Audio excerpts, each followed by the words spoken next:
Olá, pessoal, sejam todos bem-vindos a mais um episódio do nosso LideriCast, o podcast que traz o conteúdo de liderança e gestão estratégica na prática para sua empresa, para sua organização. E nós estamos muito felizes de hoje estarmos aqui com José Antônio Boff Buffon, mais conhecido como Buffon, um cara que, para muito além do currículo, que eu já vou falar aqui daqui a pouco, é um cara que tem a minha grande admiração, carinho, porque é de fato um líder. Eu não trato da liderança como algo nato, algo que você nasce, mas Buffon é um cara que inspira e transpira liderança onde passa. Eu quero, antes de tudo, agradecer, Buffon, você ter aceitado esse convite de estar comigo hoje aqui para gravarmos o segundo episódio do nosso ainda recém-nascido LideriCast. Obrigado, Miguel. É uma grande satisfação estar aqui com você. Eu gosto muito de você. Você é um exemplo de como as pessoas podem evoluir, podem se transformar, podem conquistar na medida que elas ali a boa vontade e com a boa técnica, vamos dizer assim. Você é um grande exemplo disso daí. Agradeço muito, Buffon. E essa admiração é muito recíproca, você sabe disso. Eu sou então Miguel Porcaro, CEO da P5 Pessoas e Negócios, uma empresa que tem como propósito transformar a vida de pessoas e empresas por meio da mentalidade de crescimento e da visão estratégica. E o nosso Lidericast é o podcast para quem quer ser faixa preta em liderança, para quem quer aprender de forma leve, prática, até descontraída, sobre esse mistério aí da liderança, Buffon, que a gente diz que não é cargo, que não é talento, que não é privilégio, que não é exclusividade, pelo contrário. É um princípio, é um atributo que eu digo que é de Deus, está lá no Gênesis 2, domine o homem sobre a terra, sobre os animais e tudo mais, e que é fruto de uma escolha que deveria ser feita por todos os gestores, infelizmente não é, mas que felizmente é feita muitas vezes por quem não é gestor. E esse podcast tem então o intuito de sempre ecoar, repetir, reverberar o convite. Lidere. Essa é a essência do nosso podcast, essa é a essência do trabalho que a nossa empresa faz de estímulo, de convite, de convocação a que as pessoas liderem, começando por si próprias. E depois, não antes disso, depois desenvolvendo a capacidade de liderar outras pessoas. Né? Eu acho que você falou um ponto aí de se desenvolver, as pessoas são capazes de se transformar, né? E esse é o nosso propósito vivido por nós e levado adiante para os outros também. José Antônio Boff Buffon é mestre em economia, atualmente é secretário executivo da Câmara Estadual Empresarial de Turismo, da FEComércio. Ele já atuou como secretário de Ciência e Tecnologia e Inovação de Colatina. Foi, antes disso, atuou na FAPES, atuou à frente da FAPES. Foi diretor-presidente do Bandes, onde estivemos juntos, eu ainda estagiário. Foi diretor também do Banestes, atuou no BNDES, então tem uma vasta experiência na formulação, na liderança, na direção de grandes instituições e carrega por onde passa, além de ser consultor de empresas, mentor, então direciona também empresas por meio do conhecimento que tem, da habilidade que tem, da forma como vê o mundo. Então, essa vasta experiência hoje está aqui para nos brindar com conteúdo. Buffon, eu queria que, antes de tudo, assim, sem muitas perguntas, eu queria que você contasse um pouquinho da sua história, porque uma coisa também que você é competentíssimo é em história. Onde você nasceu? Como é que você chega até aqui? Conta um pouco da sua história. Bom, eu, Miguel, como muitos capixabas, nasci no interior do Espírito Santo, em Córrego d'Água, do lado de Guaraná, no município de Aracruz, uma colônia italiana. Somos uma família remediada, nós tínhamos lá uns 5 alqueires de terra, até o final dos anos 60 era café e córrego d'água, né? Tinha um dos 3 grupos escolares de Aracruz, era sede Santa Cruz e córrego d'água, nem Guaraná tinha, né? E com a erradicação do café, o lugar entrou em decadência. Já tinha 8 casas de seco e molhados em Guaraná, em córrego d'água. Aí, com a abertura da rodovia BR-101, passando por Guaraná, que se chamava Ribeirão da Linha, né? E porque a linha telegráfica ligava o norte do Brasil, o sul do Brasil, passava ali em Guaraná. Então, é Ribeirão da Linha. O lugar sofreu esvaziamento, com a erradicação do café. O papai ficou lá com uma pecuária muito magrinha, tirando um pouco de madeira, que resta que sobrou, vendia um caminhão de mandioca por ano, um caminhão de cana, e aquela vida muitas limitações, né? E meu pai era um grande homem, um intelectual, um filósofo, só tinha o primeiro ano primário, mas ele compreendia toda a complexidade do mundo, entendia todo o debate mundial, ele ouvia a Hora do Brasil todos os dias na casa do meu tio.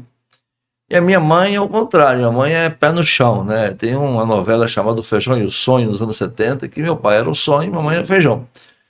E minha mãe é o seguinte, todo dia é dia de trabalhar. Ela só aguardava a Sexta-feira Santa e o Natal. O resto, todo dia é dia de trabalhar, e ela tinha um ditado. Se precisa ser feito, vai ter que ser feito. Ponto final. Então alguém vai ter que fazer. Então eu tenho muito claro isso. A frieza, o minimalismo, vamos dizer assim, o pouco glamour da vida que minha mãe tinha, vamos dizer. Então, é uma operária da vida, vamos dizer. Os bofe têm uma influência germânica, né? Então eu digo que minha mãe é um lado mais germânico do meu sangue, né? Nasci lá, meu pai faleceu, meu pai queria que eu fosse motorista de caminhão, porque a terra tinha acabado lá, a terra estava magra, já não tinha mais fronteira agrícola, e os meus primos mais velhos, todos foram para o mundo dos caminhões. Eu ficava deslumbrado de domingo, lá em Córrego d'Água, da reza, que chegava lá e cada um deles vinha com o seu caminhão, encostava em frente à igreja. Ele chegava falando, não, eu te vi lá em Realeza, em Minas, buzinei, você nem me viu, rapaz. Então eles contando as peripécias dele ao longo dos meses, da semana aí. E alguns desses eu até fui viajar com eles. Meu pai pediu para eu ir me entrosando com o mundo dos caminhões, né? Não tinha perspectiva mais de trabalhar na agricultura. Aí meu pai faleceu de câncer, como quase todos os meus tios faleceram, e minha mãe veio para Vitória para morar aqui em Goiabeiras, pertinho da casa do meu tio Antônio e meu tio Zé. Os bofs sempre foram mais urbanizados, os bufões mais atrasados, mais roceiros, vamos dizer assim, né? E aí minha mãe falava assim, quando meu pai faleceu, em 1º de setembro de 75, eu formei em Guaraná, na 8ª série, minha mãe me despachou para Campo Grande, na casa do tio Domingos, para aprender tilografia. Porque ela falava assim, meu filho, você vai trabalhar no escritório, e para trabalhar no escritório tem que saber da tilografia. Era o que ela imaginava de competências para eu ingressar no mundo moderno. Aí eu fui lá, fiquei 2 meses fazendo o curso de tilografia, depois ela mudou para Goiabeiras, e aí eu fui estudar no Colégio Brasileiro, fiz prova para a escola técnica, fiquei reprovado, fiz escola para o Salesiano, fiquei reprovado, fiz escola para o estadual, fiquei reprovado. E aí minha mãe matriculou já depois do carnaval no Colégio Brasileiro, que é um colégio muito emblemático. O seu Rubens, né? Seu Rubens era um homem de esquerda. E o Colégio Brasileiro funcionava como uma embaixada da Suíça. Todo mundo que era expulso das escolas, ele recebia lá. Então era uma heterogeneidade de gente ali daquela escola fabulosa. E ali eu tive uma noção exata do que é a complexidade do mundo ali dentro da sala de aula, né? Minha mãe falava assim, cuidado com quem você anda, meu filho. Ela não sabia o que tinha na cidade, por onde eu andava, mas eu tive amigos traficantes na sala de aula, usuário traficante, todo tipo de contraventor ali dentro, e eu andava com eles. De vez em quando eu encontro um, eu falei, você era esperto, né? Você estudava, a gente não. Então assim, minha vida é uma vida divertida, vamos dizer. Aí, depois eu fiz o ensino médio, aí teve um achado na minha vida que foi, o Colégio Estadual tinha um convênio com o Senac na época, né? Fiquei até emocionado recentemente, que eu estou perto do Senac, estou vendo essas coisas, e o meu irmão Zé Carlos Buffon, que é um talento, empresário, um talento, irmão de criação, meu primo e meu irmão de criação, morava lá em casa e ele fazia uma aula no estadual, aqui no Senac à noite, e iniciação auxiliar de escritório e auxiliar de contabilidade, porque era um convênio com o estadual com o Senac, e a mamãe não deixava ele vir sozinho à noite. Você vai com o seu primo. A gente vinha junto, né? Naquela época nós saltávamos na Avenida Vitória, ia a pé por dentro de Bento Ferreira E era tudo palafita e lama e canal ali, tudo mangue ali, para chegar lá onde é o Senac, hoje na beira-mar. Eu ficava do lado de fora da aula vendo ele assistir a aula. Um dia Miguel de Aguiar, que era o gestor do Senac, e naquela época, inclusive, eles tinham uma sala lá no Bandes, né? Uma sala, aquele andar que tem aquele painel bonito lá, era deles, vamos dizer, né? E aí eu falei, não, já que você vem assistir a aula, eu vou matricular você aqui. Miguel me matriculou no curso. E logo depois ele me convidou para ser auxiliar do escritório dele, no escritório de contabilidade dele. Ele falou assim, ó, eu vou te pagar a passagem e vou te dar um dinheirinho no final de semana. Aqui não tem salário. Eu falei, tá bom. Fiquei um bom tempo lá com ele, aprendendo muitas coisas. Miguel é um homem fabuloso, lá de Iguaçuí, um advogado. E aí eu foi o meu mentor, hoje eu diria, vou dizer. Naquela época não tinha esse conceito. Sim. O cara que foi me introduzindo no mundo da política, do mundo dos negócios, da complexidade, das instituições, eu não sabia nada disso. E aí eu fiz vestibular para administração, fiquei reprovado. Aí ele falou assim, você faz para economia na próxima vez, porque você tem interesse na administração, a economia vai te dar e vai te dar mais. Legal. Aí eu fiz o cursinho, passei na economia. Aí rapidamente eu me entrosei com o mundo, porque eu vi na economia grandes homens eram meus professores. Abre a cabeça, né? Secretários de planejamento, diretores do Bandes, presidentes de Bandes, tudo eram meus professores. Puxa vida, esses caras são bons, hein? Então eu vou seguir eles de pertinho, que o dia que eles aposentar, eu tô ali na primeira suplência, vamos dizer. Legal. É assim, pouco. Tá explicado então, agora eu entendi melhor. Exatamente, fiquei ali, Orlando Calimã, Ricardo Santos, Pedro Mansur, o Sebastião Ballarini, Caetano, todos grandes homens assim no Espírito Santo. Eram meus professores, Vantuí Zanotti, foi secretário de planejamento de Alcio Alves, Arlindo Vilasque, todos. Arlindo chegou, não foi meu professor, foi meu colega, mas assim que eu fui, e depois eu fui estagiário do Haroldo. Fiz um exame de seleção, por isso que eu falo, meritocracia. Não fosse o exame de seleção para estagiário, que eu passei em 6º lugar. Vocês nunca fui muito bom de prova, assim, vou dizer, né? Aí os 3 primeiros declinaram, aí chamaram os 3 seguintes. Eu era o 3º, eu fui ser estagiário. E aí foi um deslumbre, porque o professor Wilson Cano, da Unicamp, era o consultor do projeto, que eu era o coordenador. Você imagina eu ler o livro do professor e depois tirar dúvida com ele ali. E aí, assim, minha vida, assim, do ponto de vista profissional, eu sou muito feliz, eu sou muito realizado, porque quase tudo que eu me propus a fazer, eu consegui fazer bem. Eu só não fiz algumas coisas que eu me arrependo hoje.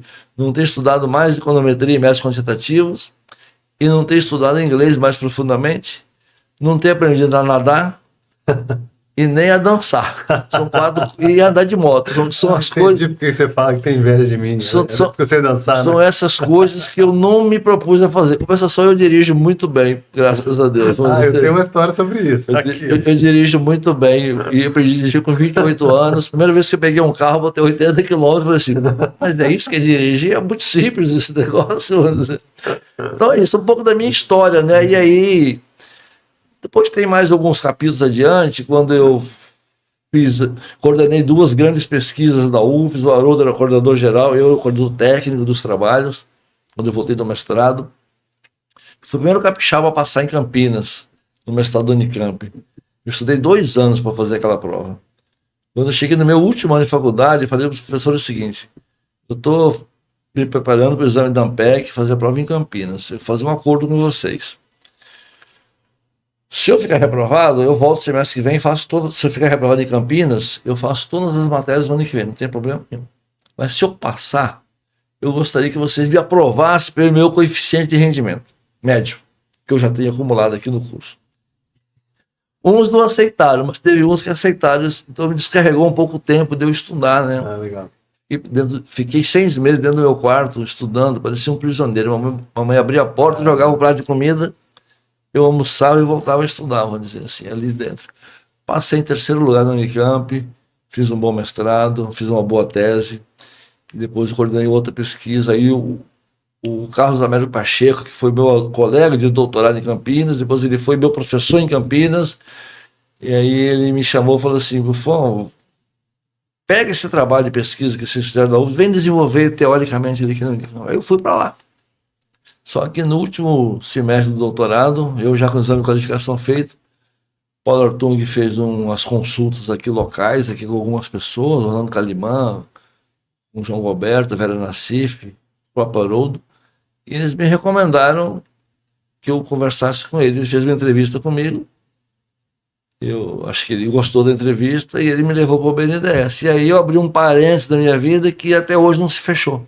Isso foi na década de 90 já, né? 97. Eu deixei de sair da perspectiva acadêmica, não da perspectiva científica, não da ciência econômica e não da pesquisa, mas da pesquisa acadêmica, produção de artigos. Né? E eu me enveredei numa coisa que eu modestamente faço bem, que é pegar um bom artigo, um bom texto, e dizer assim, esse texto aqui dá uma boa política pública, desde que eu faça pequenos ajustes aqui.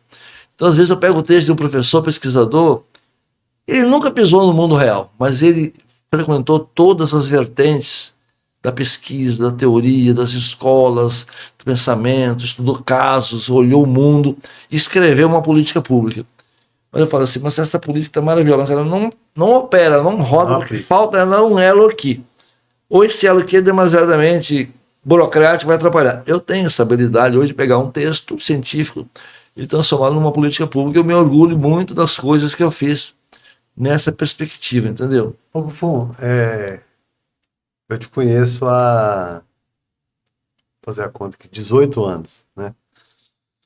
E hoje eu pude aqui entender melhor um pouco, então, de onde vem esse brilhantismo que eu, né, tanto admiro e gosto de reiterar isso sem nenhuma puxação de saco, rasgação de seda.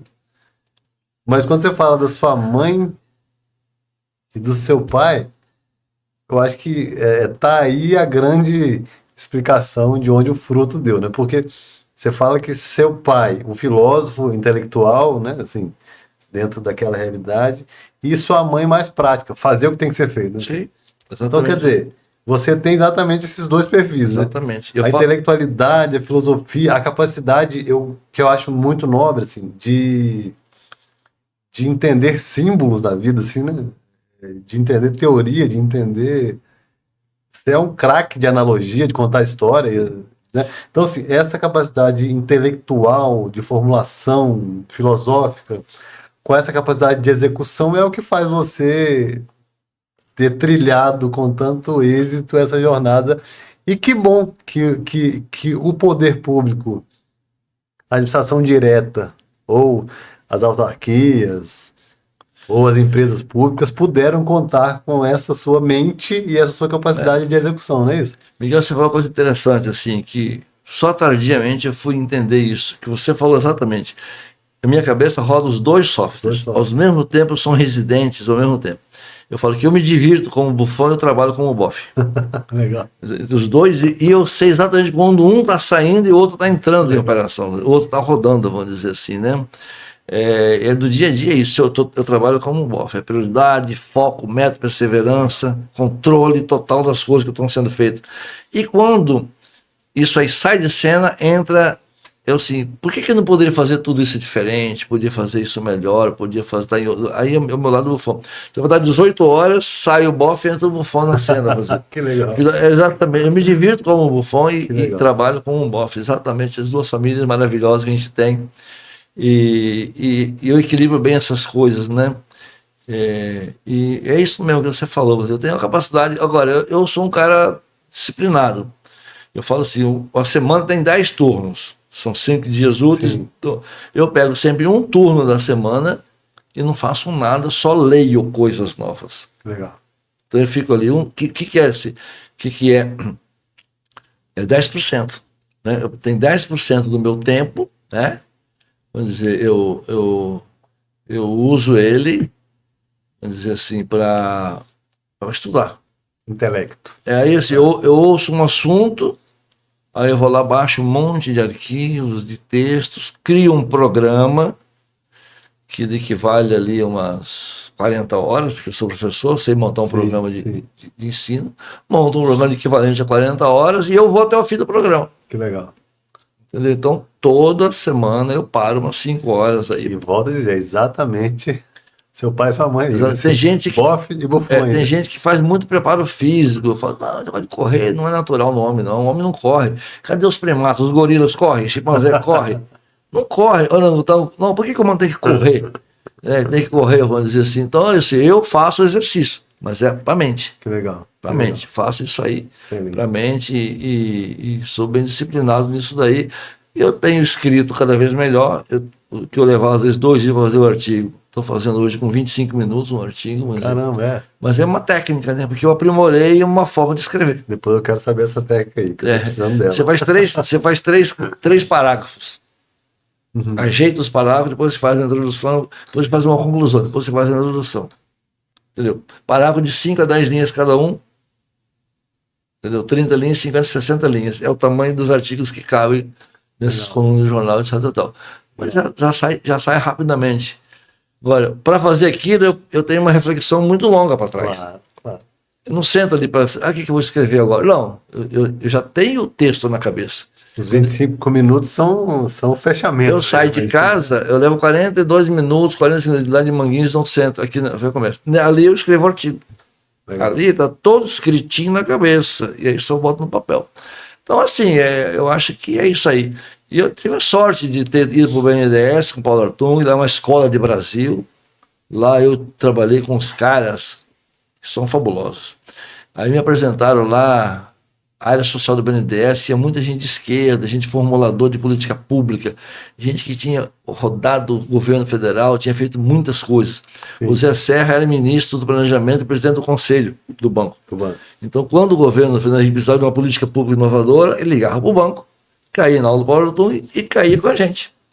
Eu lembro que a gente tinha um aquáriozinho lá, o Aloysio, que era o supervisor, falou: pega o policial, faz uma bolinha, puxa uma seta, faz um quadradinho, puxa 2 setas, fecha aqui embaixo. É isso aí o programa. Escreve e me manda. Então a gente fazia programa de política pública para o governo em metade de uma tarde, né? E aí eu aprendi com os melhores caras do país, aquela equipe que tinha no BNDES. Depois eu voltei para o Espírito Santo, passei no Senado rapidamente, na assessoria do Paulo também. Muito curto, Senado, lugar que eu não gostei, porque trabalhar na política parlamentar é muito difícil. Você não tem tracionamento. O parlamentar tem que ser um surfista. Ele tem que pegar as ondas que estão vindo. Se não está vindo, ele tem que criar uma onda. E a onda estoura na praia, tem que voltar a pegar outra onda. É o tempo todo fazendo ondas e surfando em ondas, né? Aí você tem mais afinidade com o executivo. Né? Formulação e execução. Exatamente. E depois vim trabalhar em 2000 no Espírito Santo. Aí a equipe que o Sérgio Vidigal montou na Serra, fabulosa. Mas você tem uma ideia ali daquele... Fui ser consultor da prefeitura no planejamento estratégico. Mas lá tinha simplesmente assim: Aldifas, Zé Eduardo, João Paste, Givaldo, Renato Casagrande, Manato, como os secretários dele. Então você imagina você jogar nesse time ali. Coisa muito fácil, aprendi muita coisa. E aí um dia, aí fiquei como secretário, e um dia o prefeito chega na minha sala, fala assim: Buffon, ligou o ministro de Ciência e Tecnologia para mim. Falou assim que o secretário executivo do Ministério te conhece. Falei: com certeza, foi meu professor em Campinas, meu amigo Pacheco. E ele quer que você vá trabalhar em Brasília com eles. Pediu se eu te libero. Aí eu falei assim: bom, o senhor que sabe, né? Eu disse: não, vamos conversar. Aí eu fui para Brasília fazer um trabalho que era coordenar um programa de relacionamento do Ministério de Ciência e Tecnologia com todos os estados da federação. Sim. Era Programa de Cooperação Científica e Tecnológica para o Desenvolvimento Regional. O Ministério e as agências do CNPq e FINEP se mobilizavam para ir aos estados e apoiar as prioridades. Por que o Ministério inventou de fazer isso? Porque Guilherme Pereira era presidente do Instituto Jones, que era mais ou menos a Secretaria de Ciência e Tecnologia naquela época, antes da Secretaria ser criada. Ele tinha produzido, tinha me contratado, eu e Guilherme Lacerda, para a gente fazer um estudo de potencialidades setoriais do Espírito Santo que pudessem ser palcos de experiências de inovação em projetos cooperativos de universidade e empresa. Então nós fizemos um estudo dos nossos arranjos produtivos da época: confecções, metal mecânica, granito, e fruticultura. Em abril de 2020, isso foi levado ao Ministério de Ciência e Tecnologia, uma proposta que o Espírito Santo fez ao governo federal. Em agosto, julho de 2021, o Ministério me liga, 2001, desculpa, o Pacheco me liga e fala assim, você não quer? Isso aqui que eu estou vendo na minha mão aqui é muito bom. Parabéns, eu nunca vi nada parecido com isso aqui. Nenhum estado propôs isso. Você não quer vir aqui coordenar isso em todos os estados do Brasil? Aí ele me deu essa bola. Legal. Aí eu tive a vantagem de trabalhar diretamente com o Sudeste e com o Nordeste e indiretamente com o Sul e com a Amazônia, porque tinha outras pessoas responsáveis por essas áreas, e aí nós fizemos um grande programa de arranjos produtivos locais, tiramos esse programa da literatura econômica e demos a ele uma concretude. Aí o Sebrae veio, entrou no processo também, a FINEP entrou. Se o Espírito Santo hoje tem rochas ornamentais com muita força e mamão com muita força, são esses programas que destravaram os gargalos desse programa. Essa é um pouco da minha biografia, vamos dizer. Aí em Brasília, né, porque eu tinha lá contato com o senador Paulo Artung na época, ele falou assim, nós temos que montar um programa para o Espírito Santo, ano que vem eu vou botar meu nome para disputar. Aí nós começamos a refletir sobre o Espírito Santo futuro, né? Nós vivemos aquela situação difícil no governo anterior, né? E eu, toda semana, na casa do Paulo, tinha um seminário sobre o Espírito Santo. Eu era responsável por convidar as pessoas. Legal. Então, Zé Teófilo foi lá, Orlando Calimã, Polese, um monte de gente passou por lá para debater o Espírito Santo. E aí nós fomos começando a construir, muito embrionariamente, alguma coisa que era a reconstrução do Estado. Que bacana. E aí depois eu fiquei em Brasília ainda, eu ia ficar lá no governo Lula, mas aí o Haroldo, que como foi indicado por Bandes, ele me chamou de volta. Quer pegar um gancho aí. Você vem para cá comigo, ele falou. Quer pegar um gancho aí. O governador falou o seguinte, que ele quer fechar o Bandes, mas como você e o Bufão falam mal do Bandes, vocês devem ter uma resposta para aquilo lá. Então eu vou dar a vocês a chance de consertar aquilo lá. E aí eu me engajei no Bandes. Quero pegar um gancho aí. Aliás, assim, eu te ouço contar a história aqui até. Eu adoro ouvir suas histórias e quem está nos assistindo vai poder certamente pegar muitos códigos de liderança e gestão aí nessa conversa nossa. Mas eu quero usar o gancho aí do Bandes, quando você volta para o Espírito Santo, né, e vem para atuar nesse processo de reconstrução econômica, política e institucional. Eu acho que, né, do nosso estado. Eu não morava aqui ainda, eu vim para cá em 2005, mas eu cheguei, você já estava nessa jornada. Mas o curioso aí são duas coisas. Uma é a capacidade de formulação e de execução, né? E aí eu vou falar do Bandes. E a outra que eu queria puxar aqui é a dobradinha com o Haroldo Corrêa Rocha, né? Que então já vinha de longa data. E que então o que eu chego lá em 2006 no Bandes, então, e começo a vivenciar como estagiário ainda, né? Era já fruto então de uma dobradinha antiga. Eu fui estagiário e pesquisador depois junto com ele. Exatamente. Então, aí ele como diretor-presidente e você como diretor de crédito e fomento naquela diretoria, né?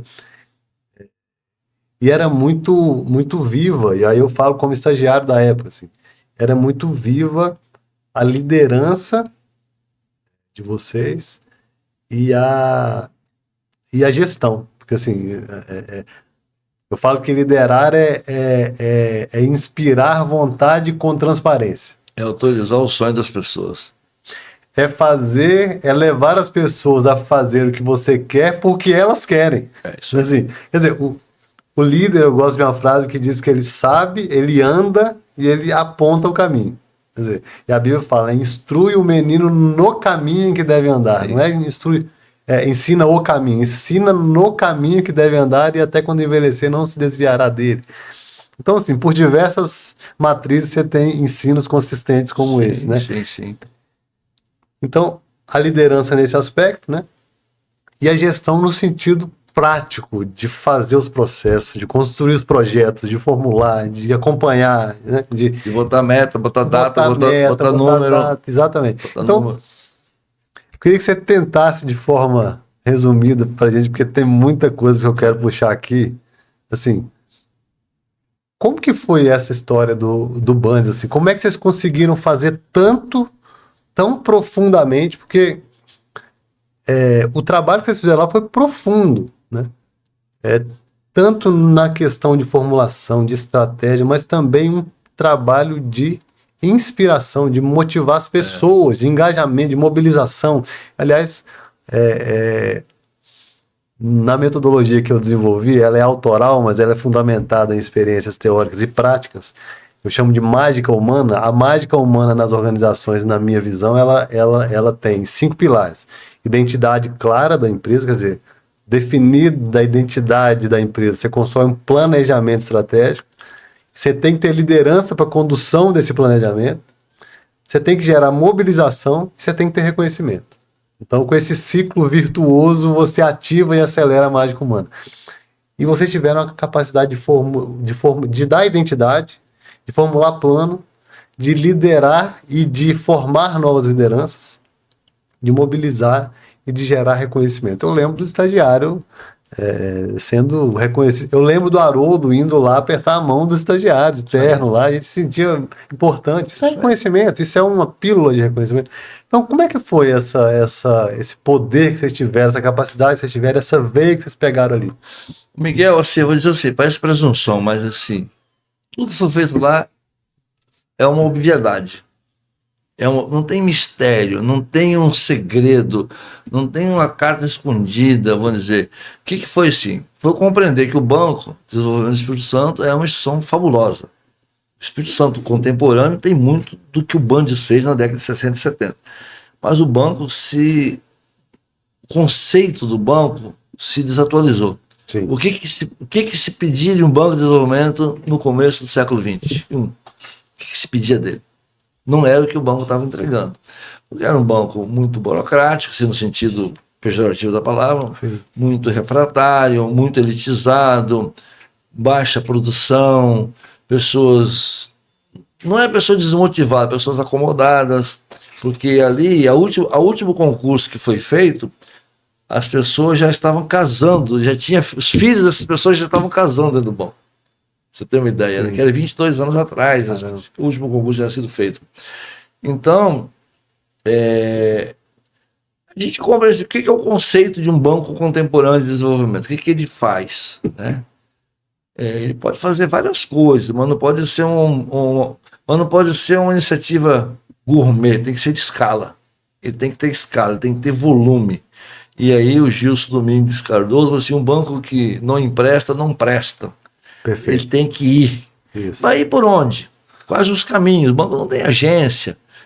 E naquela época já tinha evidenciado que a sociedade sem trabalhar na conexão com a sociedade, né? Sim. Prefeituras, entidades de classe, sindicatos, associações. Então foi construído todo um modelo de abrir o banco para a sociedade. E só que tem que preparar internamente o banco. Então, aí a Fundação Dom Cabral foi muito importante para poder nos dar uma atualização de métodos e técnicas para fazer este propósito. Métodos e técnicas para este propósito. Nós, intuitivamente, nós tínhamos na cabeça, mas nós não tínhamos os métodos e as técnicas que a Fundação Dom Cabral nos deu e um encorajamento. Para atualizar esses conceitos, o que nós fizemos? Nós contratamos um curso com a Dom Cabral, em vários módulos. O curso era dado lá em Santa Teresa, na sexta e no sábado, 15 dias, se não me engano.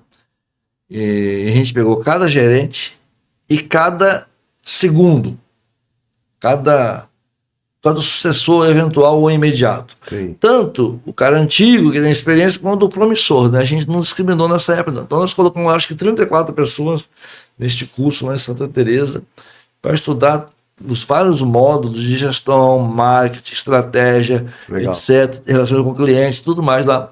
A gente estudava e no final de cada módulo desse a gente construía, cada grupo lá constituía, e os grupos tinha que envolver as 3 áreas do banco, não podia ser patotinha, né? Tinha que ser o grupo da presidência, com o grupo do operacional, do financeiro, se construía os projetos para aquele módulo. Legal. Então, já havia o conteúdo diretamente, o exercício já era um projeto para aplicar no banco. Legal. Só que, diferentemente de outras instituições, eu e o Haroldo e o Satra, que eram os diretores, a gente participava do curso. Sim.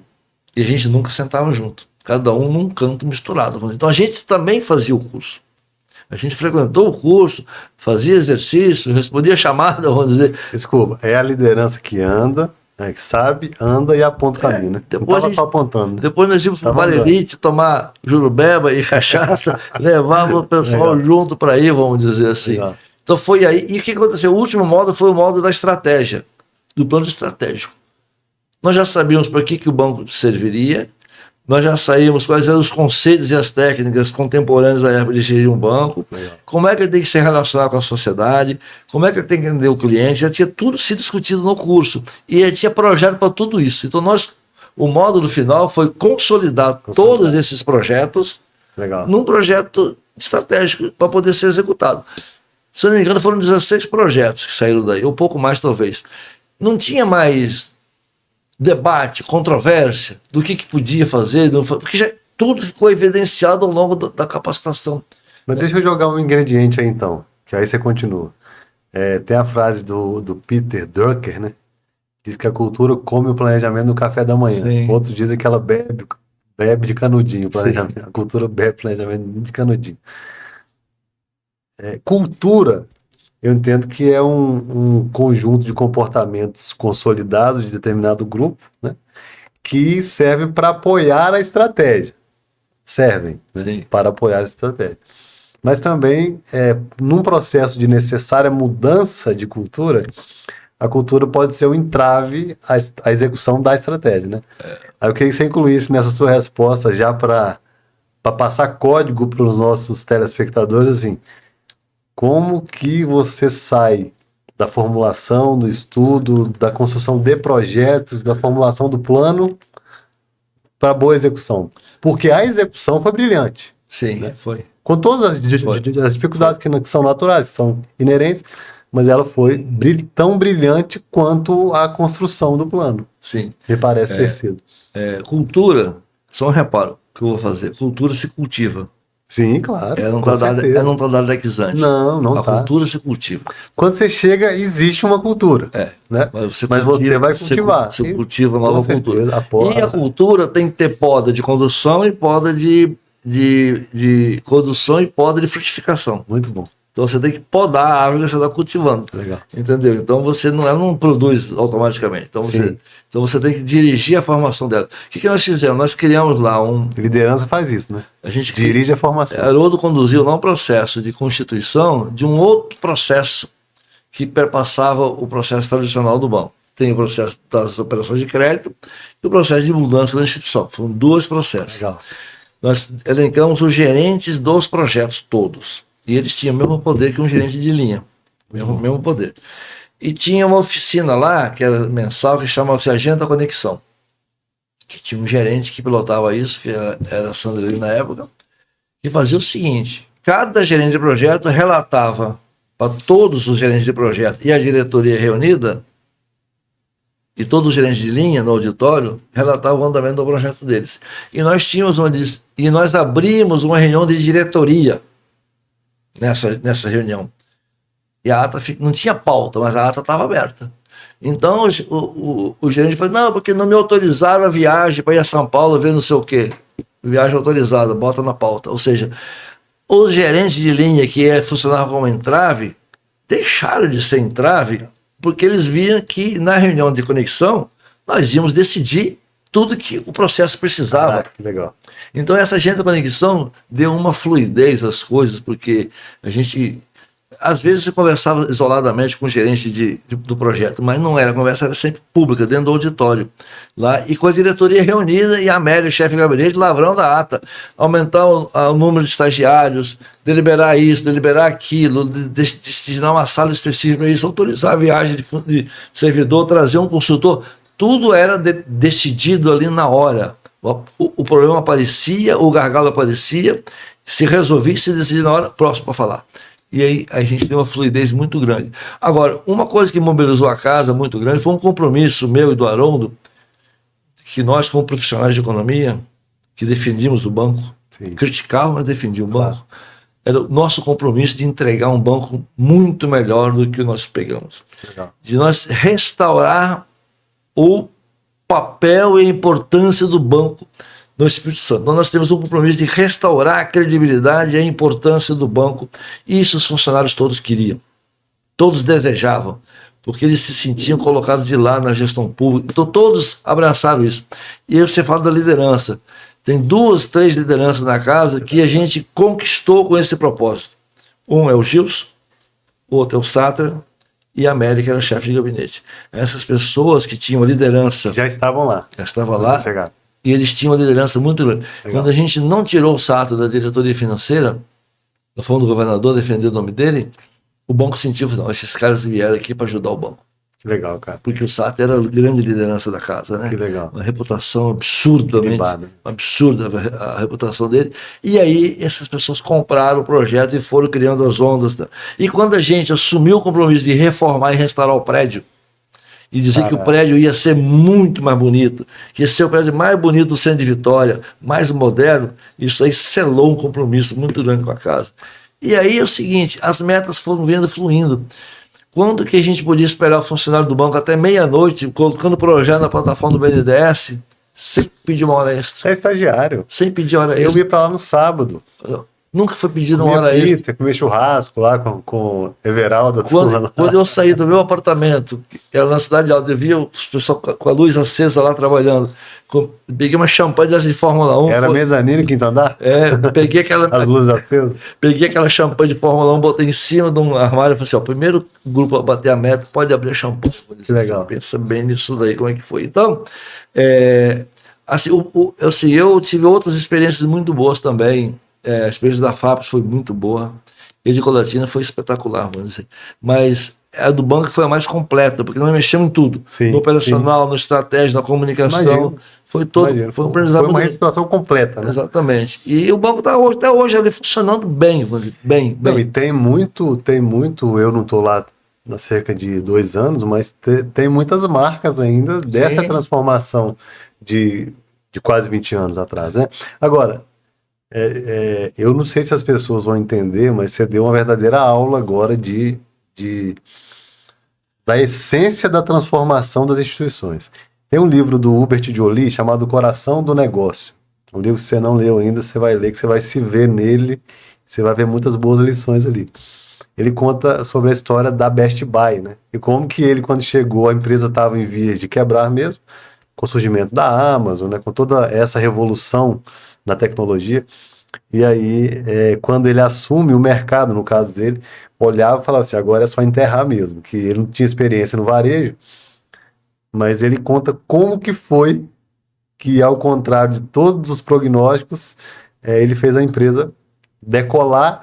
E a principal ameaça, como você falou aqui em alguma ocasião, acho que foi até antes do papo aqui, como que a grande ameaça se tornou uma grande oportunidade. Sim. Tem uma foto muito emblemática do Hubert Joly, CEO da Best Buy, com o Jeff Bezos, numa loja da Best Buy. Então, se tornaram parceiras e a empresa cresceu vertiginosamente. Ele traz alguns conceitos, mas o básico é propósito e pessoas. Você falou que agora, e eu por ter vivido lá na instituição, assim, eu pude entender com muita clareza e profundidade o que você falou.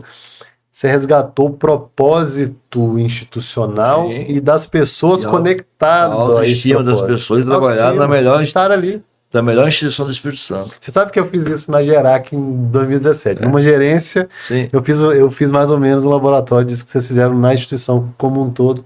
Isso aí você me marcou muito. Você falou de obviedade, quer dizer, nós fizemos ali o óbvio. Eu tive um papo aqui com o Jaclay recentemente e ele falou do simples, né? A gente demora muito na vida a descobrir que o que dá certo é o simples, né?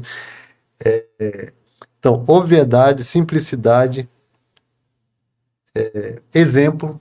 Quer dizer, você não estava dizendo o que o outro tinha que fazer, você estava fazendo, mostrando e apontando. O propósito conectado às pessoas, isso é transformador. Então, você falou sobre a conexão das lideranças, né? Assim, então, você trazer a conexão com as principais lideranças, e uma coisa que eu queria, estou tentando resumir aqui alguns pontos que você falou, é ritualizar. Não há gestão de sucesso sem ritual, né? Não há sucesso sem repetição. Assim, as grandes transformações se dão por 2 vias, ou por forte impacto emocional, ou por repetição. Assim. Então você trouxe um movimento de repetição, de sinalização clara de para onde está indo, né? Assim, e de sinalização clara do propósito, assim, do que vocês estavam ali para fazer. Assim. Uma coisa que eu falava para a equipe é o seguinte, que tudo bem, nós estamos restaurando uma instituição, colocando no lugar que é merecido para ela. O Espírito Santo, a sociedade precisa dessa instituição. Então, se você é capixaba e você quer criar os seus filhos aqui, você precisa que a instituição cumpra o seu papel. Sim. Mas não é pela instituição, é pelo Espírito Santo.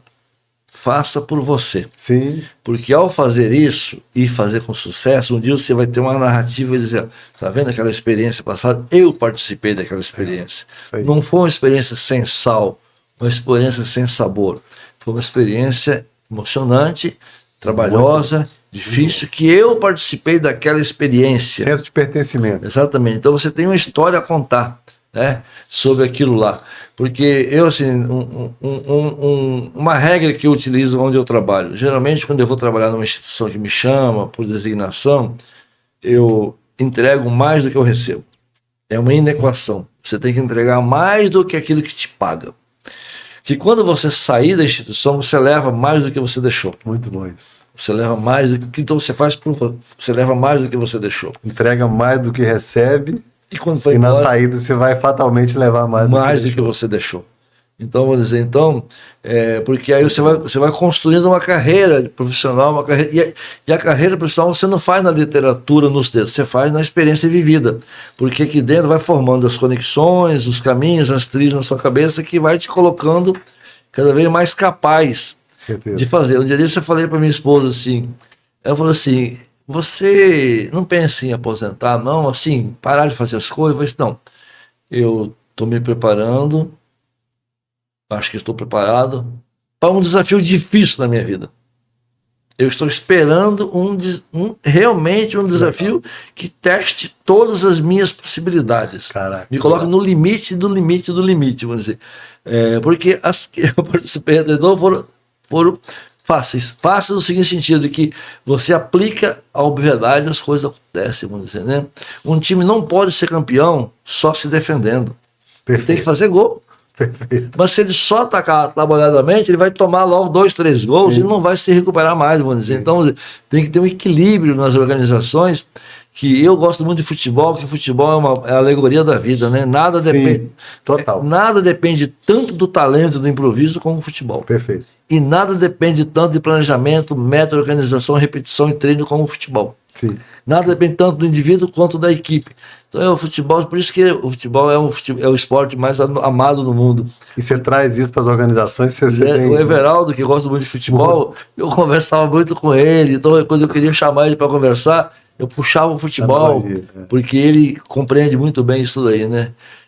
Então foi muito legal, assim, de trabalhar nessa experiência, mas ainda eu estou esperando, assim, uma coisa difícil para fazer. Ô, Buffon, você sabe que, aí eu devia falar isso até em off, mas eu estou encarando os desafios bem heterodoxos perto do que eu tinha na minha carreira até então, né? Olha que depois, quando a gente acabar aqui, eu não bater um papo sobre possíveis desafios. Não, sem dúvida, né? De vez em quando alguém me faz uma sondagem aí, eu fico assim pensando se vale a pena. Hoje eu preciso de remuneração. Já trabalhei muito por vontade só. Hoje eu preciso de remuneração. Mas Colatina era um desafio, sim. Eu tenho uma tese, Miguel, que é o seguinte: qualquer cidade, de qualquer tamanho, em qualquer quadrante do país, pode ter um programa de ciência, tecnologia e inovação. Caraca. Você tem que ser capaz de entender o tamanho da cidade, a sua complexidade, o seu potencial, os recursos existentes, as competências estabelecidas e montar uma equação para essa cidade. Que legal. Então eu poderia fazer um programa, como eu fiz em Colatina, para Água Doce do Norte, ou Divino São Lourenço, ou para Vitória. Legal. Duas estão no extremo, a outra está no outro. A Vitória é que tem mais todos os predicados aqui. Sim. E Colatina está no meio aí. No meio, um pouco acima do meio, né? Porque da cidade do interior é que reúne o ambiente mais favorável para você fazer isso. A cidade é mais conectada, as pessoas conversam mais, o ambiente é mais cooperativo, é uma cidade mais harmoniosa, vamos dizer. Então, a minha ida para a Colatina com o Vitor Guerino foi um pouco de vaidade da minha parte. Quer dizer, eu quero fazer um teste, ver se Legal. funciona. Legal. E funcionou muito bem. Os 2 anos que eu passei lá, eu saí por questões particulares, assim, de outros projetos aí, mas de remuneração, inclusive, porque prefeituras não têm dificuldade de se remunerar, vamos dizer, né? Que é, aliás, um excelente debate para se fazer no setor público, exatamente. Né? Aí, Colatina, ficaram algumas coisas para serem feitas, para concluir, eu não consegui concluir, por uma questão de tamanho de equipe. Só Sim. isso. Não foi por questão de recurso financeiro e nem por dificuldades burocráticas, vamos dizer. Mas aí tem uma contradição importante no setor público, né? Eu queria só o gancho do que você está falando, porque você tem uma grande necessidade de cuidado, de boa técnica, né? De bons projetos, de formulação, e por outro lado você tem uma remuneração e você tem muitas vezes limitação de recursos para construir, né? Mas essa é uma discussão que eu acho que caberia um podcast só para ela. Né? Assim, eu passei um ano na Serra, né? É. E eu tive a grata surpresa, o Vidigal me designou para participar do Mais Líderes, que é de uma instituição chamada Vetor. Sim. Eles até fizeram fusão com outra empresa agora. Eu participei na FAPES, na implementação desse programa. Na Vetor. Gente, foi um programa assim, magnífico. Sim. E aí estávamos a Serra, Vitória e outras cidades, acho que mais 12 cidades, tinha Divinópolis, Blumenau, Joinville, enfim. E foram muitos encontros e debates, e nós formulamos bons projetos para o município da Serra. Sim. Com todas as dificuldades que tem, né, o setor público, mas nós pudemos ali enxergar muito por dentro de como é desafiador, mas como é necessário se pensar em transformação, e nesse caso era para o desenvolvimento de lideranças do setor público. Era para alta direção. O setor público, assim, puxando um pouco a conversa para o lado de cá, é onde você mais carece de lideranças. Porque o setor privado, o dinheiro manda, sim. O acionista manda, você faz, quem não faz, pega e vai embora. Sim. No setor público, não, você tem que engajar as pessoas em algo que é intangível. Perfeito. Em algo que é no emocional, no ambiente da cidade. Então, aí você precisa de lideranças, né? E os processos de recrutamento político hoje no Brasil é muito ruim, né? É muito ruim. Então você acaba que fazendo um processo adverso, você escolhe os piores, vamos dizer, né? Aliás, você falou assim, já que você falou disso, foi esse exatamente o que nós fizemos lá na Serra. Nós fizemos um novo modelo de recrutamento e seleção de dirigentes públicos. Sim. Que ele seria aplicado, então, como piloto em alguns departamentos, em algumas secretarias, e depois ia sendo reconstruído. Porque ele não tira e não pode tirar o viés político de decisões. Não pode. Você não pode tirar. É da natureza do sistema. Exatamente. Então você tem o seguinte, como é que... vamos dizer o seguinte, porque o vereador tal indica para vaga tal, pode continuar indicando. Pode indicar. Quem ele quiser. Aí nós temos aqui, o processo é esse aqui, ó, democrático, sério e tudo mais.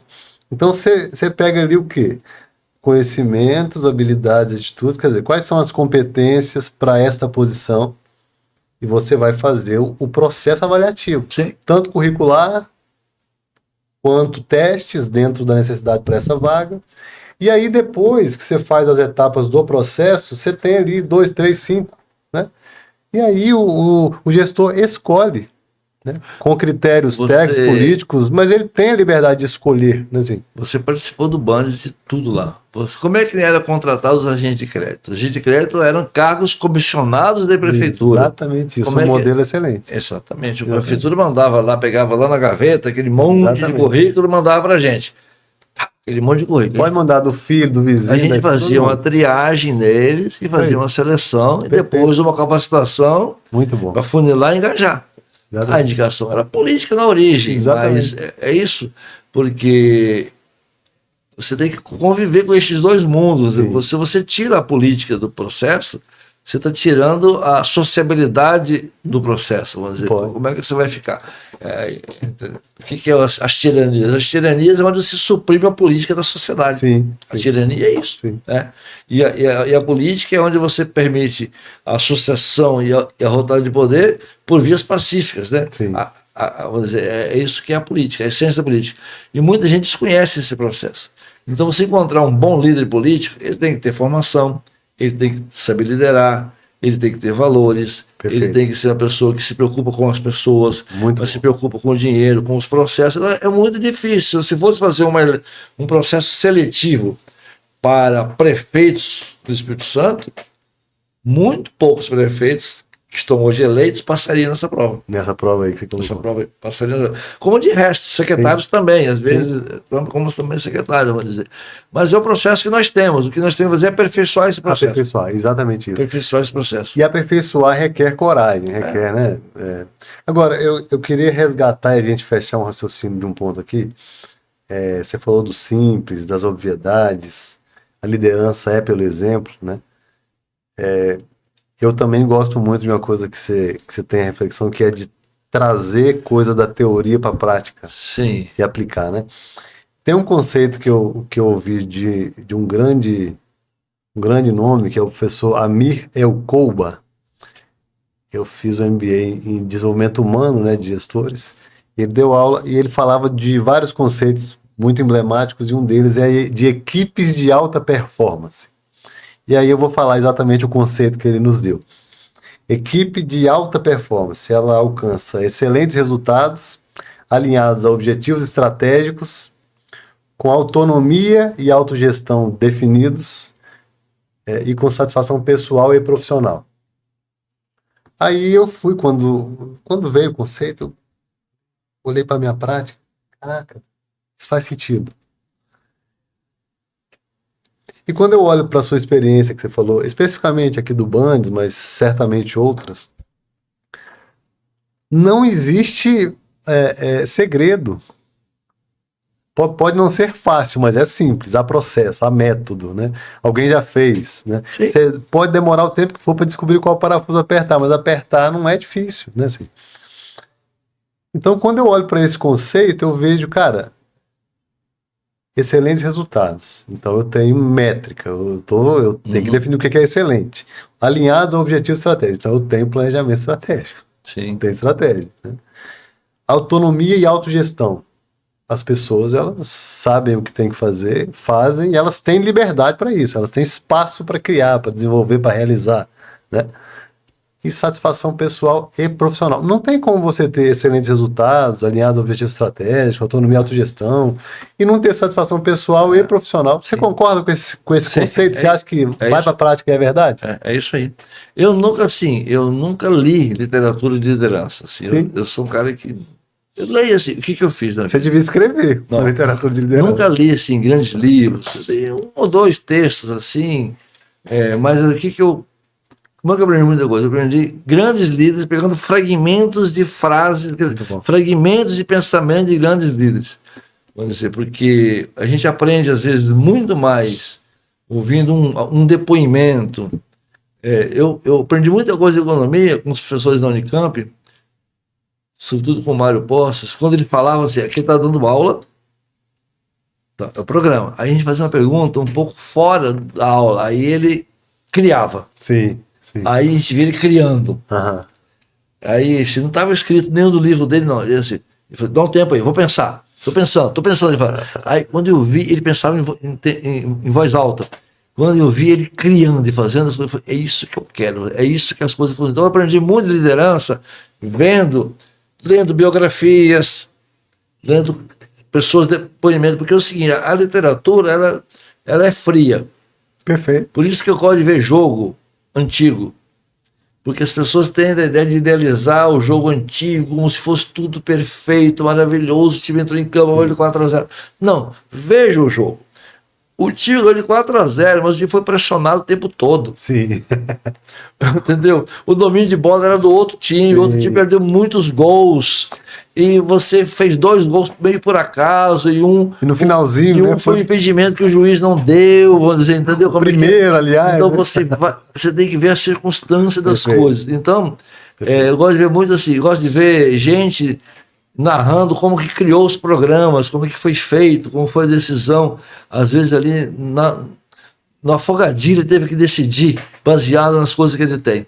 Então, assim, nunca li muito, então eu peguei fragmentos de pensamento E eu vou juntando esses fragmentos e vou formando uma ideia. Por isso que para mim é uma verdade, não porque eu não seja, porque essas coisas são passadas pelo exemplo, pelos depoimentos. Você tem que estar aberto com isso aí. Mas, Buffon, para captar isso aí. quando você fala que não leu literatura de liderança, mas você é um excelente aluno da vida, né? Sim, é então, isso. desde seus pais e tal.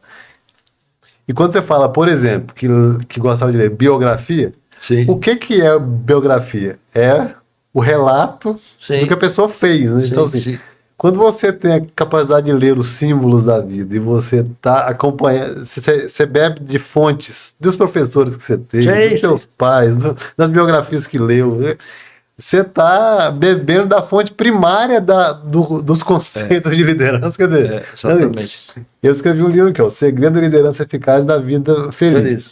Do alto da minha experiência de poucos anos de jornada e de vida nas empresas e tal, eu coloquei aqui não só conceitos teóricos, mas o que eu vivi. Quer dizer, quem lê aqui vai pegar muito conceito que eu aprendi ouvindo. Sim, é isso mesmo. Mas vai pegar muito conceito que eu aprendi praticando e vendo outros praticar, assim como você. Assim, então... Professores, por exemplo, eu sou muito grato aos meus professores. Eu nunca, o pior que eu tenha sido os professores, eu tive professores muito ruins na vida, mas todos eles me ensinaram alguma coisa. Talvez não na sala de aula, mas aí no corredor, naquela pergunta que você faz, naquela coisa que você coloca, na opinião que ele dá, ali você. Então, eu vejo hoje, assim, pessoal brigando com o professor. Você não briga com o professor, você não briga, você tem que usufruir do conhecimento dele, que ele sabe mais do que você, né? E outra coisa nas organizações, assim, que eu falo que é obviedade, se você tem a missão, se essa missão, você tem uma meta. Eu nunca na vida dei uma ordem a ninguém. Nunca dei uma ordem a ninguém. Vamos dizer, eu já até adiei alguma coisa, né? Assim, não vou fazer agora, vou fazer mais para frente. E sempre autorizei o sonho das pessoas. Então, legal. Perfeito. Geralmente elas sonham mais do que você pode fazer. Então, algumas coisas ficam de lado. Mas você nunca tipo, sabe por quê? Eu digo assim, na casa das pessoas tem um espelho. Eu nunca dei ordem e nunca fiz um ato de hostilidade com o funcionário. Ele tem um espelho na casa dele. Legal. E quando ele chegar em casa, se olhar no espelho e dizer o seguinte: que sujeito é você que aguenta um desaforo daquele? E você tem uma mulher e um filho do lado, e você, entendeu? Você não pode fazer isso. Com a dignidade, você nunca. Você pede e chama, você não precisa mais dos seus trabalhos. Demite em função das regras estabelecidas. Pronto.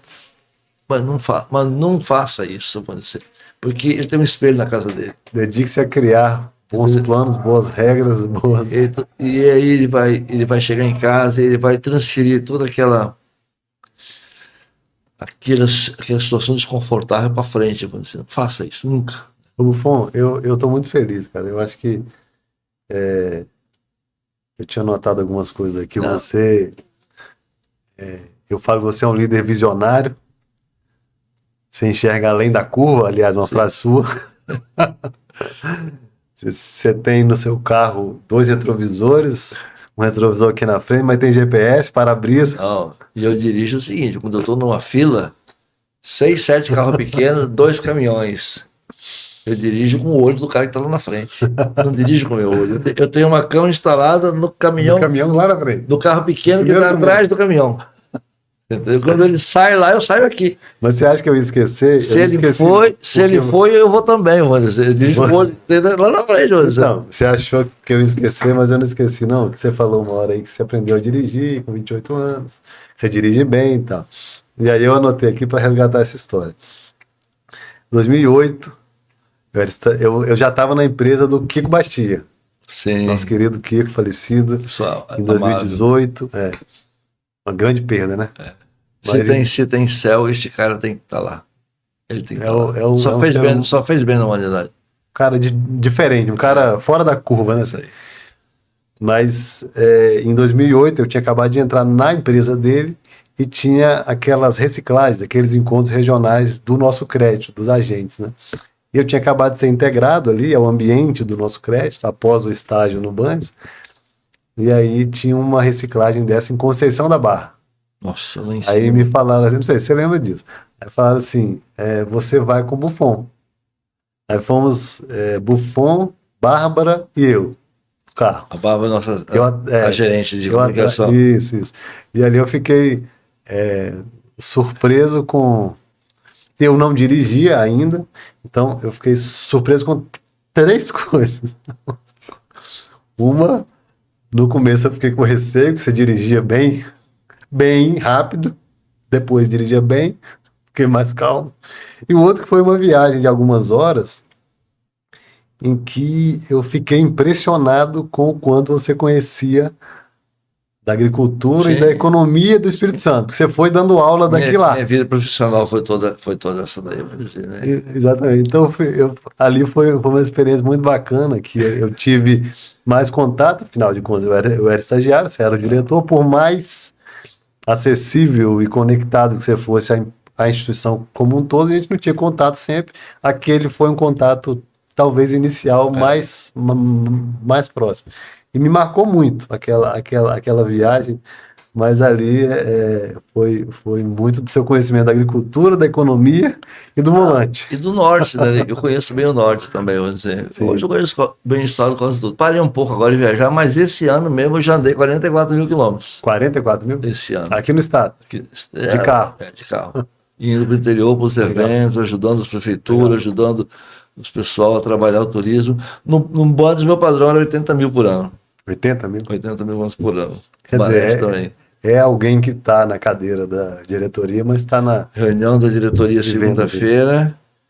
segunda-feira, estabelecia as metas da semana, os projetos da semana, saía, terça, quarta e quinta interior, norte, centro, sul, sexta-feira voltava, olhava tudo que tinha planejado da semana, tentava não deixar nada para segunda-feira, fechar dentro da semana. Legal. Eu aprendi com o Sérgio Vidigal esse método. Aprendi com o Paulo Arthur em muitas coisas e isso com o Sérgio Vidigal. Ele fazia uma reunião 10 da manhã no gabinete dele, 4, 5 secretários, falava qual era, o que estava em pauta na semana, né? Ó, tem que ver isso, ver aquilo, aquilo outro, aquilo outro, aquilo outro, aquilo outro, ok. A gente se reunia, decidia quem ia fazer o quê, voltava lá, relatava para ele, aí ele sumia. Ele ia andar, ver escola, ia para Brasília, ia visitar um colega do prefeito de outro estado, vamos dizer. Quarta noite ele ligava, falou assim, não, quinta ele ligava, assim, ó, tô na cidade, tô na prefeitura, vamos reunir de novo e via o que nós não fizemos. Dá certo. E aí ele pegava o telefone e ia falar, nós íamos no Tribunal de Contas, mas o tribunal não recebeu a gente. Ele pegava o telefone Resolvi. e abria a porta. A ideia dele era imprensar a semana dentro da semana, Legal. não passar para frente. Isso aí eu tenho isso um pouco até hoje, vamos dizer, quando eu faço o planejamento da semana, domingo à tarde eu faço o planejamento da semana. Estou vendo o jogo lá, mas estou planejando a semana. É sempre imprensar a semana dentro da semana, não passar para a semana seguinte, né? Legal. Isso aí é um segredo de gestão, porque o trabalho não feito te cansa mais do que o trabalho feito. Muito, muito bom isso. Muito Porque bom. ele carrega, é um software que fica rodando aqui em cima, comendo memória. Se você não Comendo- construir sua semana, ela te constrói, né? Exatamente. Ou ela te destrói, né? E eu aprendi uma coisa com o Paulo Arthur impressionante. O BNDES. Coisas terríveis, difícil lá. Dava sexta-feira, ele falava assim, semana que vem nós vamos fazer isso, isso, isso. Ele pegava um papel, um bloco de papel, uma página, escrevia o que ele ia fazer, botava em cima da mesa uma caneta na diagonal e ia embora. Ele falava, segunda-feira a gente começa daqui. Ou seja, final de semana é para descansar. Legal. Você não tem que ficar pensando nisso. Chega segunda-feira, Você vê onde volta você aqui. parou. Você volta aqui. Porque você fica igual aquele celular conversando com a torre, gastando energia. Muito bom. A final de Muito semana bom. não tem que pensar em nada. Tem que pensar em visitar seus amigos, Muito seus legal. parentes, ir na praia, andar com o cachorro. Segunda-feira você para de onde você parou. A crise da Coreia foi uma loucura, né? Em 89, 99, né? E ele ajudou a pilotar lá isso aí, pelo BNDES, eu presenciei de perto. Ele saía, ia botar dormir com um relógio. Que legal. Aí eu fui aprendendo essas coisas, vamos dizer, aprendi a desligar. Quer dizer, você estava lendo conceitos de liderança na vida. Eu aprendi a desligar. Eu fui aprendendo, eu levei um Legal. pouco tempo, mas aprendendo para que eu vou pensar sábado e domingo numa coisa que só vou resolver na segunda-feira. Eu tenho que ficar bem, porque segunda-feira eu tenho que estar pronto, dormindo bem, para resolver o problema na segunda-feira. Muito bom. É assim que tem que fazer. Ó, eu quero já caminhando para o nosso final aqui, infelizmente, mas teremos certamente outras Eu oportunidades. volto de novo. Eu quero te lançar uma pergunta, que aliás é o seguinte, eu não falei, mas nossa imersão Lidere, um chamado à liderança, nós fizemos a edição número 1 em julho desse ano, 2024, e a segunda edição vai ser nos dias 7 e 8 de fevereiro de 2025. E a imersão Lidere, ela cumpre o mesmo propósito deste aqui, né, assim, de fazer, repetir, reverberar um convite, né, uma convocação, um chamado à liderança, né, que, repito, não é um cargo, não é uma posição hierárquica, é um atributo, é um princípio, e você falou aí, é uma necessidade do nosso mundo, do nosso tempo, né, assim. A liderança é uma necessidade do nosso tempo. E na imersão Lidere de julho, você esteve lá, você foi um dos nossos, nos agraciou fazendo painel lá sobre liderança e gestão, e você falou uma coisa que ecoa para mim até hoje, e aliás eu repito muito. Eu quero só abrir um parênteses rapidinho. Eu tenho um mentor de oralidade que ele diz que a palavra que permanece é a palavra que parte da escuta fina, do desenho da voz e da capacidade de síntese. E quando você empresta a alma para as palavras como força motriz. Sim. E eu vejo muito em vocês essa capacidade de comunicação, da escuta fina, da voz e da capacidade de síntese com vigor, com a alma emprestada ali, empenhada ali, né? E aí você falou o seguinte, eu quero que você fale essa frase e explique ela. Você fala que eu explico. Eu vou te falar e você vai dizer se está certo e você vai explicar. Você disse o seguinte, nas organizações, a liderança está para a formação da cultura, assim como a gravidade está para a entropia. Sim, isso aí. E aquilo me marcou de uma forma, eu anotei, e eu repito frequentemente, porque isso me marca muito. E ali era para as organizações.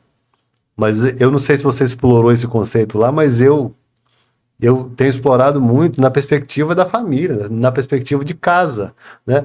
Porque, por exemplo, se você não tivesse, aí eu vou lá atrás, se os seus pais não tivessem imprimido em você, pela liderança deles, né, a cultura, quer dizer, da intelectualidade, da filosofia, do fazer, da disciplina, da execução, você talvez muito cedo ali no colégio, você já teria se envolvido para o caminho errado. Tinha sido capturado pela entropia já para fazer outras coisas, né?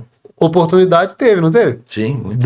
Da entropia de capturar. Quer dizer, fala pra gente dessa frase aí, se é isso mesmo, dá essa lição para nós. Vou falar um pouquinho do meu pai e da minha mãe. O único dia que eu era autorizado a não ir para a escola é o dia que matava porco lá em casa, que se acordava de madrugada, matava o porco, eu tinha que ajudar em limpar as tripas, fazer linguiça, blá, blá. No dia que meu pai morreu, teve o velório lá em casa à noite, eu fui dormir às 9 da noite. No outro dia, cedinho, eu estava uniformizado para ir para a escola com as pessoas velando meu pai na sala. Caraca. Eu já estava indo para a escola. Aí a minha tia falou assim, não, hoje você não precisa ir na escola. Hoje você não precisa ir na escola. Mas assim, ali é tão... O legado dele ficou, né? Ele foi, mas o legado ficou, né? É ir para a escola, para ir para a escola. A questão é o seguinte, a questão da entropia é uma lei da natureza. Na ausência de gravidade, as coisas se distribuem aleatoriamente, né? Elas se desagregam, né? O futuro do universo, a entropia vai consumir o universo, que vai se expandir, e as coisas vão em qualquer direção, o universo vai ficar frio e escuro. Esse é o destino dele. Para manter a matéria coesa, é a gravidade que mantém a matéria coesa. Numa organização que você não diz o que é para ser feito, como tem que ser feito, e por que tem que ser feito, e quem tem que fazer as coisas, perfeito. Aí o andar de baixo pensa diferente, o andar de cima pensa diferente, o outro andar pensa diferente, aí o andar começa a falar mal do outro andar, forma chacrinha do andar contra o outro andar, aí é isso, porque isso aí é um elemento da nossa natureza humana. Se você pegar 20 chimpanzés que fazem parte de um grupo, que visitam um vale, que habitam um vale na floresta, e você separar esses grupos, 15 dias depois eles estão se vendo como inimigos. já estão brigando por território e se matando. Mas aí tem parente do lado e do outro, vamos dizer. Irmãos, inclusive, não tem problema, já é dois grupos diferentes. Então, o ser humano tem a necessidade de buscar afinidades e afetos, e os grupos têm de se fechar em torno de afinidades e afetos. Isso aí, nas instituições existe isso muito forte, porque é uma tentativa, que é uma falta do ser humano se proteger. Perfeito. Ele busca as afinidades e os afetos dentro da afinidade. E nas organizações também, é a turma lá do andar de baixo, é a turma do cadastro, é a turma da análise, é a turma disso, é a turma daquilo outro, do financeiro contra o comercial, comercial contra o financeiro. Então, a liderança é que dissolve tudo isso aí. Perfeito. Que dissolve essa cristalização de grupos que não são grupos de interesse, nem pessoas que agem por má vontade. Sim. É da natureza humana. Ninguém acorda de manhã para ir fazer um mau trabalho, ou para fazer mal. Afinidades e rede de afinidades e afetos. Muito bom. Almoça sozinho, junta aquela turminha que outra turminha almoça ali. Daqui a pouquinho a turma de lá fala uma coisa de cá não gosta e vira coisa de lá. Enfim, a liderança ela tem que impedir essas coisas. Perfeito. Começa como fazendo? Não almoce com os grupos. Não vá almoçar com os grupos. Se mantenha distante disso aí. Né? Acho que a liderança, você aperfeiçoa a liderança, você estuda, você se aperfeiçoa, você tem que evitar cometer erros primários, a literatura te ajuda, os casos que você não deve fazer, erros primários. Agora, eu creio que tem um dom natural que pode ser aperfeiçoado sim. Liderança não pode ser pessoas inseguras, insegurança não se coaduna com a liderança, a inveja e o ciúme não se coadunam com a liderança. E a vaidade também não. A vaidade até que pode ser, se ele tiver a capacidade de despertar os sonhos das pessoas e da autonomia. Ele pode até colher os louros do processo, mas ele... Então é o seguinte, líderes não são pessoas vaidosas, não são pessoas inseguras e não são pessoas centralizadoras, que quem é centralizador é inseguro, né? Então, porque a pessoa que é centralizadora não delega, não solta, a equipe fica lá esperando. A equipe não se engaja. Não tem autonomia e autogestão. Não fica, a equipe fica esperando, e aí, o que ele vai decidir para a gente fazer? Então, a centralização é ruim. É a insegurança.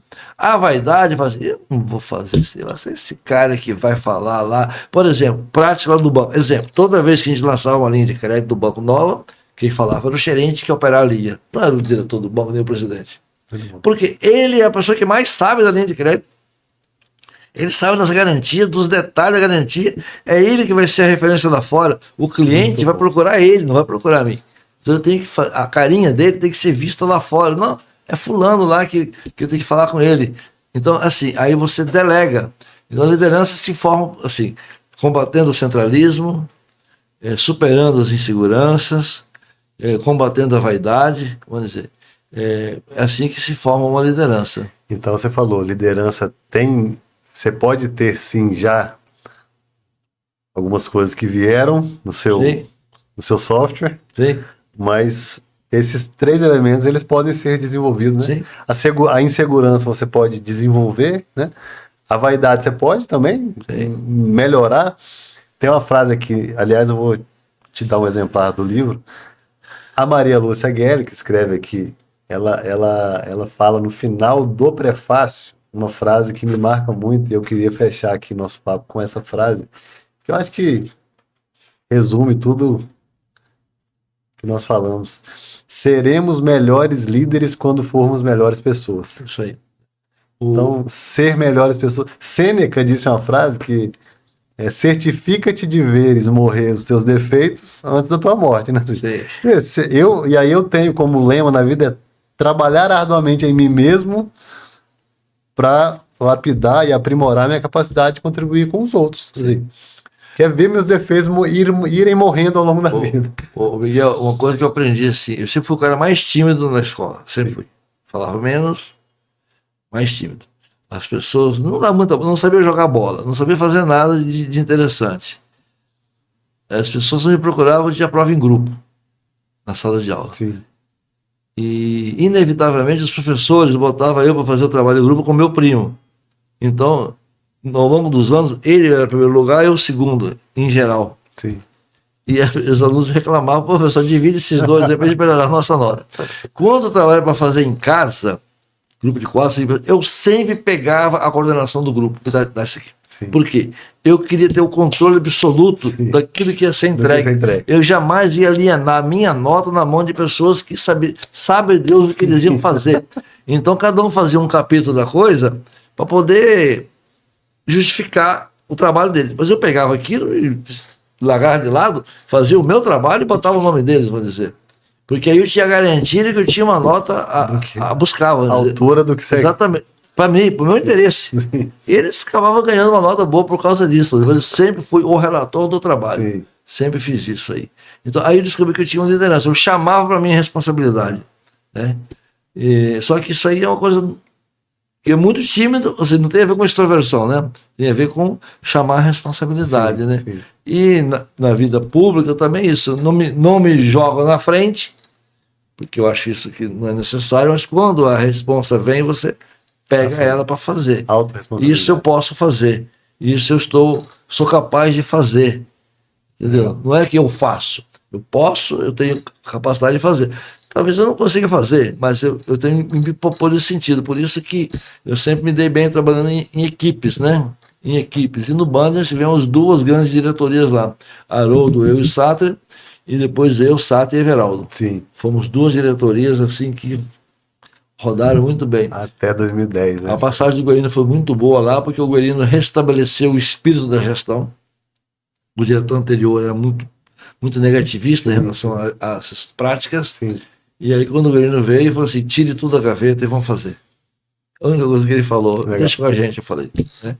E o Guerino é um grande homem. Que legal. Estou muito feliz de ter tido essa oportunidade. Assunto teria para a gente esticar aqui muito mais tempo. Quero de novo te agradecer. Vou te dar um livro aqui, já que você gosta de ler, espero que você goste da leitura. E eu queria te pedir para você deixar aí seus contatos, como é que as pessoas te acham nas redes sociais, no LinkedIn, no Instagram, como é que é isso aí, como é que as pessoas te encontram para te seguir, porque você é uma liderança e liderança tem que ser seguida. As pessoas me acham fácil no LinkedIn, José Antônio Boff Buffon, é só digitar isso aí que aparece minha carinha Boff lá. com F e Boff com F, Buffon com 2 Fs.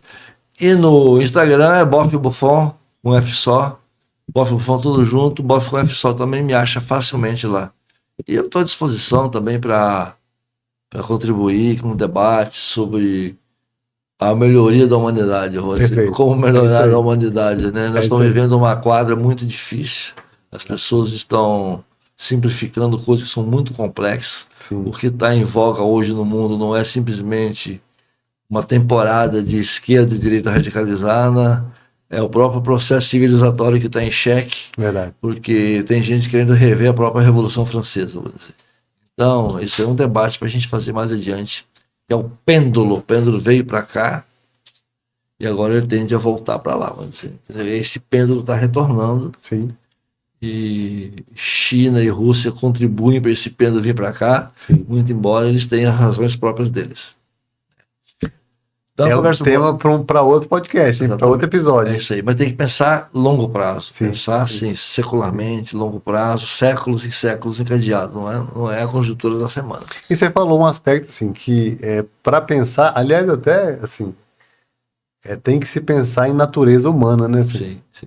Porque por mais separatistas que sejamos em cidades, estados, em países, em blocos, em continentes, em partidos, em esquerda e direita, somos todos chimpanzés, né? Somos todos somos todos seres humanos. Somos um macaco que deu errado, que está imerso, que nasce imerso num caldeirão chamado cultura. Exatamente. Então tem os problemas de ser animal e tem o problema do ser cultural, né?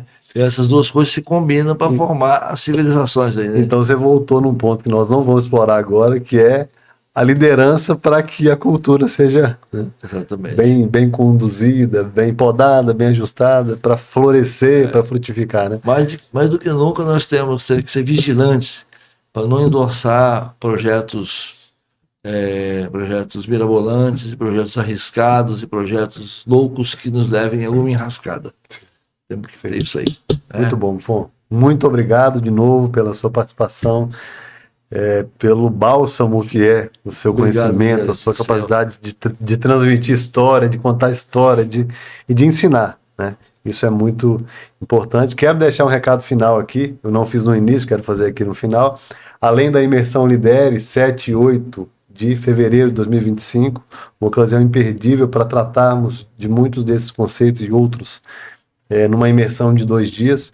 Eu quero te lembrar que, se você gostou do conteúdo, se você está gostando do nosso conteúdo, é para você curtir, compartilhar, se inscrever nesse canal, ativar as notificações para que você receba mais conteúdos. Nós seguiremos nessa jornada de fazer deste ambiente aqui, deste Liderecast, um ambiente onde nós trazemos conteúdo relevante, conteúdo de valor humano, empresarial, mas para o tempo todo fazer, repetir, reverberar esse convite, esse chamado.